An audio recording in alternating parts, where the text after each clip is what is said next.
C'est la Chine qui revendique d'avoir inventé le papier, grâce aux guêpes. En l'an 105 de notre ère, le ministre de l'Agriculture, Tsai Lun, observant ces insectes édifiant leur nid, les vit mâcher des fragments végétaux qu'ils collaient avec leur salive. Le tout formait une surface très résistante. Il transféra ce procédé à l'homme, qui donc se mit à fendre du bambou, le fit macérer, bouillir, puis écrémant cette pâte avec des tamis, forma des feuilles de papier. Puis Tsai Lun essaya le chanvre comme matériau de base. Hélas, le pli était pris avec le bambou et nul ne voulait d'autre papier. Alors il s'étendit, faisant croire qu'il était mort, mais ayant par avance réclamé que ces maudites feuilles au chanvre fussent brûlées auprès de son cadavre à l'heure de ses obsèques. Mais dès les premières flammes, Tsai Lun se leva, ressuscité. Miracle! Était-ce dû au papier de chanvre? En tout cas, l'adhésion était née.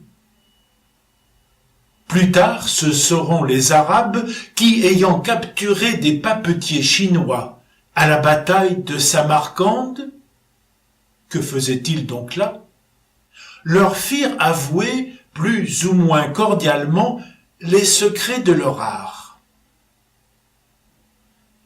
Et alors que l'Europe, via l'Espagne, la Sicile, l'Italie, la France, voit le papier supplanter le parchemin, voici que l'Église catholique renacle.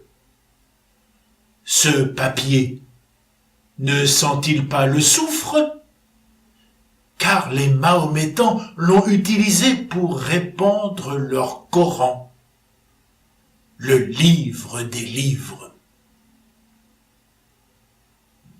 Cas de conscience qui ne troubla pas Gutenberg, qui avec ses caractères mobiles va donner un essor considérable à l'imprimerie, donc à la papeterie. Il va éditer la Bible, le livre des livres, mais l'Église catholique reste prudente. Ces imprimeurs ne risquent-ils pas de publier les paroles hérétiques des protestants? Avant cela, l'Occident aura inventé le moulin hydraulique pour fabriquer la pâte, la forme à filament métallique pour la recevoir, l'encollage à la gélatine.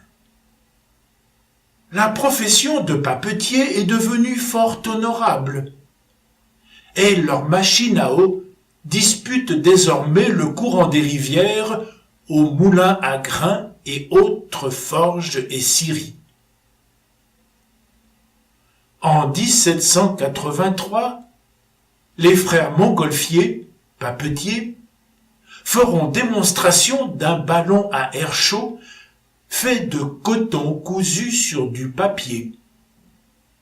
Montgolfière décorée comme un œuf de Pâques. La pâte à papier, jusque-là due à des végétaux écrasés, va se voir mélangée à des tissus usés et rejetés. Grandit alors le métier de chiffonnier, qui va de porte en porte acheter de vieux linges, civils, militaires ou d'hôpitaux. Et en 1900, on pense que 30 000 chiffonniers vivent en région parisienne, leur humble activité étant classée 7e parmi les industries d'exportation. Car nous exportons. Le papier dit anglais est fait de toile, ce qui n'est pas le cas du papier allemand de moindre qualité. Le buvard provient de la cotonnade rouge, la noire servant aux petits emballages et étuis. Les voiles des navires partiront en fumée de papier à cigarette.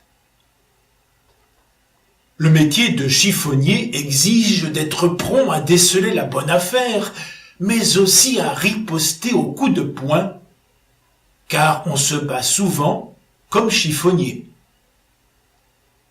Mais un jour, voyant le juteux des exportations, nos élites administratives remplaceront par décret le petit peuple décrocheteurs mal vêtus par des entreprises spécialisées et mécaniques.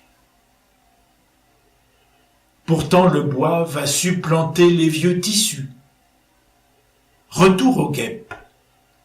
C'est en observant les guêpes américaines que le physicien Réaumur constata qu'elles fabriquaient leur cartonnage à partir des arbres alentours. Alors, au chiffon, on ajouta des fragments de bois afin d'utiliser leur pulpe, la cellulose.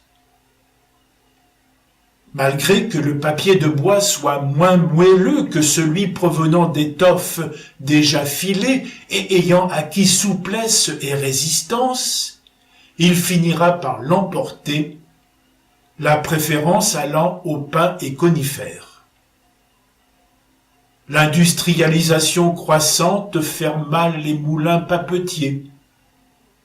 S'en sera donc fini des séculaires relations avec leurs voisins du grain, de la forge et de la scierie. Et voici que les journaux et affiches réclament des formats de plus en plus grands, des rouleaux en continu. Les pâtes sont mélangées mécaniquement et blanchies chimiquement. Il faudra 100 litres d'eau pour fabriquer 1 kilo de papier. Progressivement, on atteindra des largeurs de plus de 8 mètres, formant des bobines de 80 km de long, pesant chacune 120 tonnes. Le public n'imagine pas que le livre d'un poète délicat est sorti des mâchoires gigantesques de rouleaux tirant une feuille unique à 120 km/h. Quant à la fabrication artisanale, elle ne servira plus qu'à l'estampe et à la restauration de vieux ouvrages. N'est-il pas dit que le véritable Japon peut durer 1000 ans? Ce qui n'est pas le souci des milliards de prospectus publicitaires qui retourneront à la refonte quelques jours seulement après leur impression. 40 millions de tonnes de papier sont produites chaque année dans le monde. Il serait temps de se demander à quoi de bon cela sert.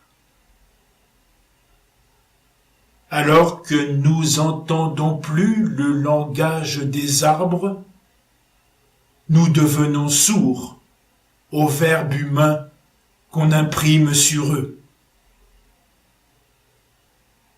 Les feuilles ne sont-elles pas mieux sur les arbres ?